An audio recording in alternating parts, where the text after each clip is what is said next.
Bonjour à tous, je tenais vraiment à vous remercier pour tous vos retours enthousiasmants et encourageants suite à mes dernières vidéos. Certains de nos échanges m'ont carrément mis les larmes aux yeux, alors merci infiniment et gratitude pour tous vos partages. Donc chaque semaine, comme vous le savez déjà, nous sommes influencés par des énergies différentes qui nous viennent du cosmos. Et cette semaine, du 25 avril au 1er mai, l'énergie cosmique dominante nous aidera à prendre conscience que nous pouvons tous renaître tels des phénix. Alors, je ne vais pas vous parler de l'immortalité versus religion ou spiritualité, trop vaste sujet, mais plutôt d'un concept d'immortalité dans notre quotidien, d'éviter la fin des choses dans notre vie. Comment comprendre ce concept ? Qui ne rêve pas lorsqu'il se marie ou lorsqu'il ouvre son business ou bien lorsqu'il a un enfant de ne jamais vivre une fin à ses lumineuses aventures ? Le pouvoir de la mort ne se limite pas au corps physique. La fin d'une amitié, l'échec d'un projet professionnel, de graves soucis de santé ou la dissolution d'un mariage sont autant d'expressions de la mort. Quand des défis arrivent dans notre vie, souvent notre première réaction est de nous dire « Mais qu'ai-je pu bien faire au bon Dieu pour qu'il m'afflige aujourd'hui avec cette nouvelle épreuve dans ma vie ?» Certains ajouteront même « Combien ?» Mais en fait, que se passe-t-il vraiment quand des challenges arrivent dans un des domaines de ma vie ? J'ai la chance que la lumière me montre la plaie pour éviter la contagion.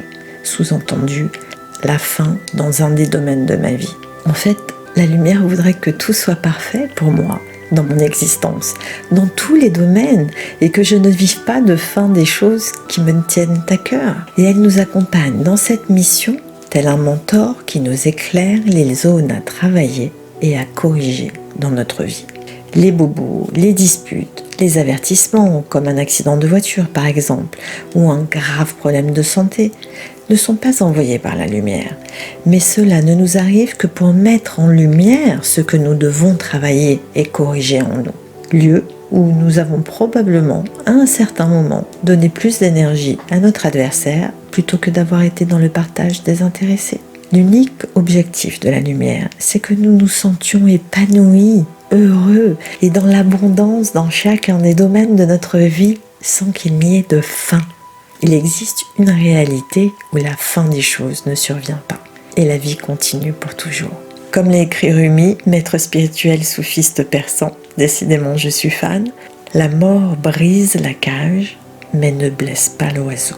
De quelle manière éviter de créer des brèches là où nous souhaiterions ne pas connaître de fin ? C'est en vivant notre vie en pleine conscience, au présent, en connexion complète avec notre âme, que nous relions à notre immortalité. La leçon ici est que chacun de nous a ce potentiel de vivre dans une réalité sans la fin des choses. La première étape sera alors de prendre conscience que cette réalité existe vraiment si nous souhaitons l'atteindre. Nous devons ensuite faire le travail difficile, certes, mais pas insurmontable, de nous transformer complètement. Transformer l'amertume de notre vie en douceur. Quel est alors le mode d'emploi pour nous transformer dans ce but ? Nous possédons tous une étincelle divine, notre âme.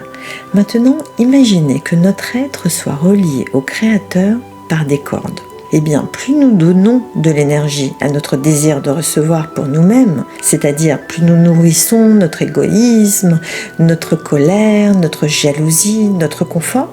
Petite parenthèse, pour les personnes qui ne connaîtraient pas ce concept, j'ai détaillé ce sujet dans ma vidéo numéro 5, de quelle manière renforcer notre certitude. Donc plus nous nourrissons notre adversaire intérieur, plus nous distendons une à une les cordes qui nous relient au Créateur. En revanche, dès lors que nous amplifions notre désir de recevoir pour nous-mêmes, mais dans le but d'être dans un partage totalement désintéressé, nous passons par un processus de transformation. En fait, que faisons-nous exactement ? Nous renforçons les cordes déjà existantes et nous amplifions notre connexion avec la lumière. C'est la seconde étape. Alors attention au piège de votre adversaire. Soyez vigilants à ne pas faire d'action de partage comme beaucoup de personnes le font en étant toujours dans le domaine de l'égoïsme. Je m'explique. Car vous attendez malgré tout à recevoir quelque chose en retour. que ce soit de nature émotionnelle, physique ou même spirituelle. Certains appellent aussi cela avoir un agenda. Ce ne sont pas de véritables partages. Non seulement ces actions ne nous rapprochent pas du Créateur, mais elles ont en fait l'effet inverse. Et elles contribuent à nous détacher de la lumière du Créateur si notre but est de recevoir quelque chose à la fin. Nous devons regarder le bien que nous faisons suite à notre action de partage et si besoin est, le purifier de tout égoïsme qui est attaché. Ceci sera alors la troisième étape. Et comme l'a écrit David Lefrançois, expert en neurosciences et conférencier français, ce n'est pas ce que je sais qui est important, mais ce que je fais de ce que je sais. Mes amis, il ne tient qu'à nous de faire ce travail intérieur, d'être dans l'action constante et de dompter notre adversaire afin de relier à notre immortalité. Je vous invite, chaque matin de cette semaine, après avoir fait quelques respirations en conscience, de faire un petit nettoyage de printemps. Vous pouvez fermer les yeux et ensuite porter le regard au-dessus de l'horizon et répéter ces mots tel un mantra. Je me libère de mes pensées toxiques telles que mes doutes et mes peurs, et je me remplis des bénédictions de la lumière omniprésente. Je terminerai par une citation de Dorian Vallet, éveilleur de conscience français. Ta vie commence vraiment quand tu prends conscience que tu n'en as qu'une, une vie éternelle.